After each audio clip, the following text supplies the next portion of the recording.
मैं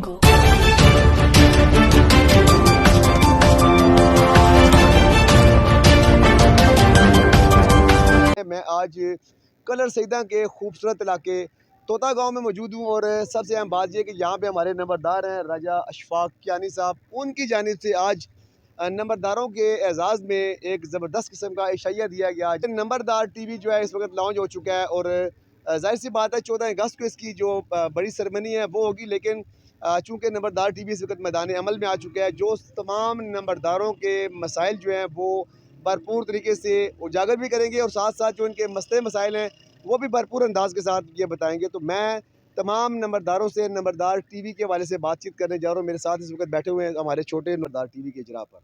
जी, मेरा नाम बदर इब्रार है और मेरा ताल्लुक़ भी दरकाली मामूरी गांव से है। और ये नंबरदार टीवी सही अपना रोल पेश कर रहा है, नंबरदारी के हकूक़ के बारे में सही उन्हें कवर कर रहा है और ऐसे ही नंबरदार टीवी कवर करता रहे नंबरदारों को, ताकि सबको इस चीज़ का नॉलेज हो।